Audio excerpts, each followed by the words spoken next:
Bom dia, meu nome é Marcelo Vivas, eu sou professor da Universidade Federal de Alfenas e hoje eu vou falar um pouco sobre o projeto Universal que a gente desenvolveu nesses últimos 3 anos, que versa sobre a espectroscopia óptica e transferência direta induzida por laser em nanomateriais. Bom, vou falar um pouco sobre o que a gente faz no nosso laboratório. O nosso laboratório é um laboratório de espectroscopia óptica e fotônica.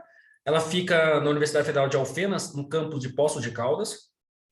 Se vocês quiserem saber um pouco mais do que a gente faz, pode acessar o nosso site, que é leofoto.wixsite.com/leof, tá bom? Que lá tem as publicações, as dissertações, as linhas de pesquisa que a gente trabalha. Bom, o que a gente faz lá no laboratório? A gente tem duas vertentes principais aí, que é a fotônica de materiais e a instrumentação científica. Nessa parte de fotônica de materiais, a gente basicamente estuda a interação da luz, em geral o laser, com a matéria, tá bom? E também temos um viés aí para tentar produzir dispositivos ópticos. Ok? E na instrumentação científica, a gente tenta desenvolver alguns equipamentos que a gente usa no laboratório.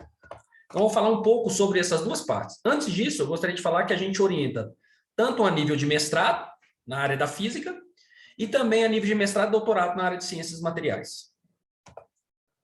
Bom, a primeira parte desse projeto foi o estudo de propriedades ópticas de nanocristais semicondutores. Bom, dentro desse projeto, a gente tem vários subprojetos em que a gente desenvolveu ao longo desses 3 anos. Tá? Basicamente, o que a gente faz é, entre aspas, bombardear esses nanocristais. O que é um nanocristal? A gente vai ver, mas é basicamente um material semicondutor, tá? Que tem as dimensões de 1/1000º do metro. Tá bom? Por exemplo, um fio de cabelo é da ordem aí de 1000 vezes maior, 1000 a 10.000 vezes maior do que o nanocristal. Tá bom?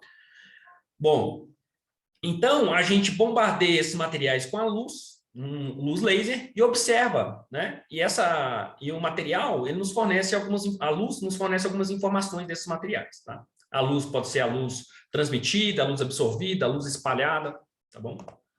Bom, o que são esses nanocristais? Esses nanocristais semicondutores, esses são materiais feitos, lógico aqui são semicondutores, então eles têm as propriedades intermediárias entre os isolantes e os metálicos. Mas quais são as vantagens desses nanocristais? A vantagem é que esses materiais têm as suas propriedades ópticas, são sintonizáveis com o tamanho. O que quer dizer isso? Quer dizer isso que eu pego o mesmo material com um tamanho, ele, por exemplo, ao ser excitado por uma fonte de luz externa ou um campo elétrico, ele pode emitir uma luz azul, por exemplo. Mas esse mesmo material, se eu aumentar ele de tamanho, se for uma esferinha de um tamanho maior, ele pode emitir luz no vermelho. Tá bom? Então, observe que as propriedades deles, eles têm umas propriedades bem interessantes, que eles têm alta luminosidade, alta luminescência, fotoluminescência, e essa fotoluminescência depende fortemente do tamanho deles. Tá bom? Tanto a intensidade dela, como a cor dela, o comprimento de onda. Aí. Bom, esses nanocristais, eles podem ser de diversas formas, podem ser esféricos, piramidais, cúbicos, e cada um tem suas particularidades. Tá bom? Bom, esses nanocristais, devido às suas propriedades ópticas notáveis, eles são utilizados em vários tipos de aplicações, como, por exemplo, microscopia de alta resolução, células solares, mais eficientes, LEDs emissores de luz, tá bom? Até em computação quântica. Okay? Por exemplo, já tem aplicações comerciais desses dispositivos, de dispositivos baseados em quantum dots. Por exemplo, a TV 4K da Samsung, ela é feita com quantum dots e ela fornece milhões e milhões de tons. Então, você consegue ter um contraste muito maior na sua imagem, tá? E a luminosidade dela também é extremamente alta. Bom, um dos projetos que eu gostaria de citar aqui, que é um dos últimos projetos que a gente desenvolveu, que foi tema de um projeto de mestrado e de um aluno de pós-doc da gente aqui, que a gente acabou de submeter para a Journal of Physical Chemistry C, e está na revisão por pares, que versa sobre o mecanismo e a cinética de photon blink dependente do tamanho em nanocristais semicondutores. Mas o que seria isso? Seria isso, é o seguinte, quando você, para estudar ótica, e mais no ramo da ótica não linear, você tem que bombardear esses nanocristais com lasers de alta intensidade, tá bom? Mas o que acontece quando esses lasers são bombardeados com luz, com laser de alta intensidade? Acontece chamado um fenômeno de photoblinding. O que quer dizer isso? Quer dizer que as suas propriedades ópticas, elas são diminuídas, né? Há uma supressão das suas propriedades ópticas quando você bombardeia ele com laser de alta intensidade. Mas quais são os mecanismos e como que essa cinética se dá em função do tamanho do nanocristal? Porque o tamanho é extremamente importante. Então, foi isso que a gente estudou, né? A gente tem o Carlos, que foi meu aluno de mestrado, o Diego, hoje em dia está fazendo doutorado, pós-doc com a gente, o Brenner, hoje está fazendo pós-doc em Campinas, o Rafael é aluno de iniciação científica do professor Schiavon, e aqui estou eu, né? Bom, então, basicamente, o que a gente viu foi o seguinte, quando a gente pegava um nanocristal, isso aqui é o espectro de absorção, é o quanto de luz que ele absorve, isso aqui é o espectro de emissão, é a luz emitida pelo nanocristal. Quando a gente bombardeia um material com um laser verde, de 532 nanômetros, pulsado, o que acontece é que a sua absorção diminui, não diminui tanto, mas a sua fotoluminescência, ou seja, a quantidade de luz que ele emite, sofre uma supressão extremamente elevada. Então, o que a gente fez foi montar um sistema óptico em que a gente monitorava como que essa fluorescência integrada ela diminuía em função do tempo. Tá?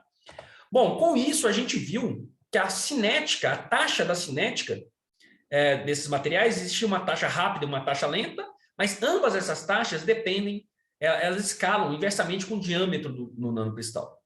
Bom, isso é uma coisa interessante porque um strain fotoinduzido também escala com o inverso do diâmetro. Então, o que a gente fez foi pegar um modelo de strain fotoinduzido, um modelo simples, e, através de uns cálculos teóricos, a gente conseguiu calcular esse strain fotoinduzido em função do tamanho. E a gente viu que nossos dados batem muito bem com esses dados para um strain fotoinduzido, né? Bem simples aqui, o modelo, tá bom? Bom, então, a gente também foi capaz de ver como que a distribuição de tamanho, baseado no modelo teórico, desenvolvido pelo Diego, em que a gente consegue ver como que a luz, ela não apenas modifica o tamanho dos nanocristais, mas também a sua distribuição de tamanho. E, com certeza, a sua forma, tá bom? Bom, esse modelo ajudou a gente a chegar nos resultados, né, de como se dá um mecanismo e a cinética desse fotoblinding induzido, né, por laser pulsado, tá bom?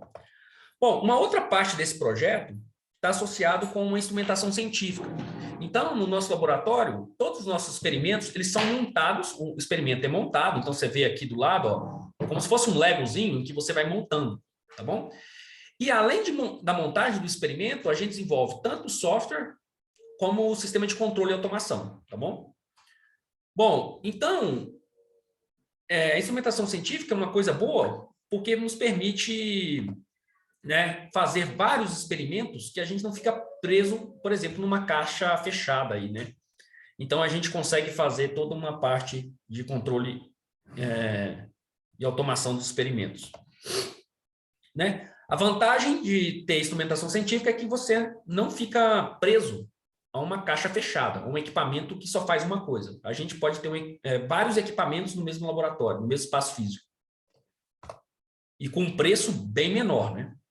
Bom, então, nesse contexto também, a gente teve que desenvolver um sistema para fazer o sistema de transferência de nanomateriais induzida por laser, tá? Que é basicamente um sistema de microfabricação a laser.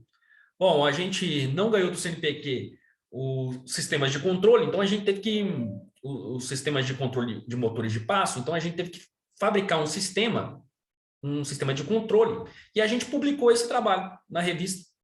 E, basicamente, a gente descreve toda a parte que a gente confeccionou para fazer um sistema de controle e automação baseado em microfabricação a laser, tá bom? E o sistema de controle a gente usou, por exemplo, o Arduino, que é um sistema de valor bem pequeno, né?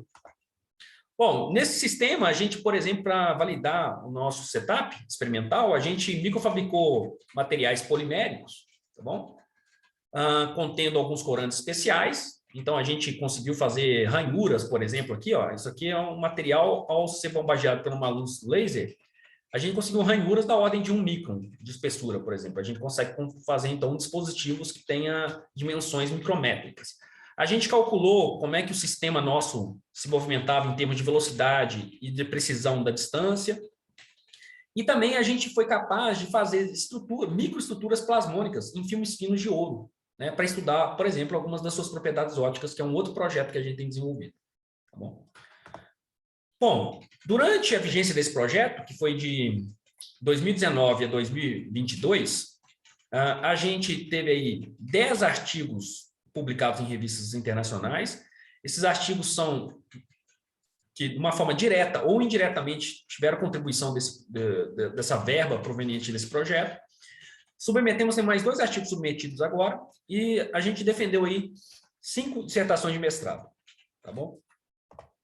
A gente gostaria de agradecer à universidade, né, pelo apoio, ao CNPq, pela verba desse projeto, a FAPEMIG, que tem nos apoiado em outros tipos de projetos, e a CAPES, que sempre está apoiando os programas de pós-graduação. Tá bom?